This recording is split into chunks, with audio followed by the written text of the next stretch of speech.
जय श्री हरि विष्णु। आपका दिन शुभ हो। माघ मास का महात्म्य, छठवां अध्याय, चैप्टर 6।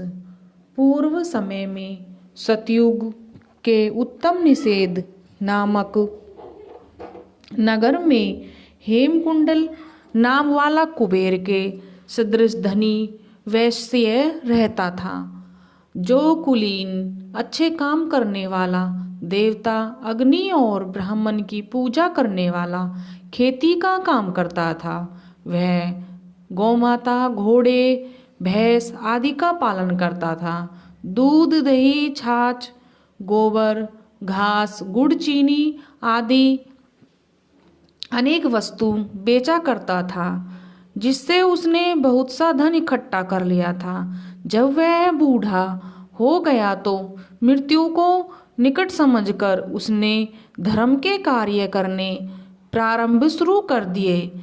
भगवान विष्णु का मंदिर बनवाया, कुआं, तालाब, बावड़ी, आम, पीपल आदि वृक्ष के तथा सुंदर बाग बगीचे लगवाए।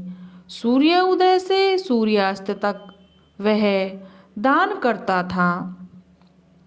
गांव के चारों तरफ जल की प्याऊ लगवाई और उसने सारे जन्म भर जितने भी पाप किए थे उनका प्रायश्चित किया था।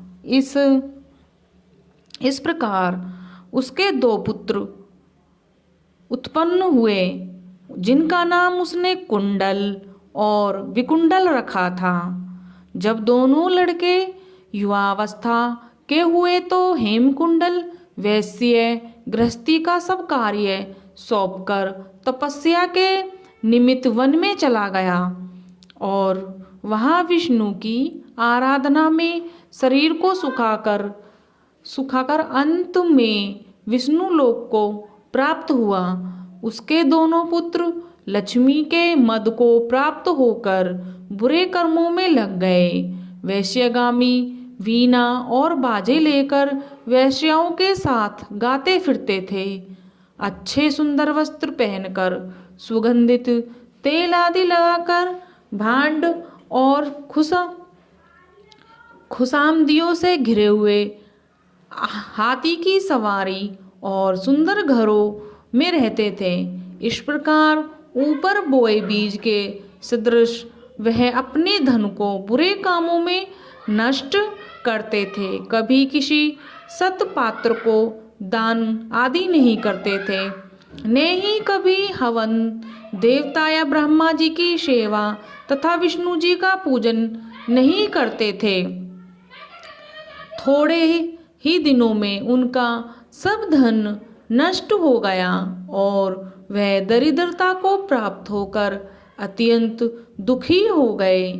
भाईजन, सेवक, उपजीवी सब इनको छोड़कर चले गए। तब इन्होंने चोरी आदि करना आरंभ कर दिया और राजा के भय से नगर को छोड़कर डाकुओं के साथ वन में रहने लगे और वहां अपने तीक्ष्ण बाणों से वन के पक्षी, हिरण आदि पशुओं का, हिंसक जीवों को मारकर खाने लगे। एक समय इनमें से एक पर्वत पर गाय, जिसको सिंह मारकर खा गया, और दूसरा वन को गया, जिसे काले सर्प के डसने से मर गया। तब यमराज के दूत उन दोनों को बांधकर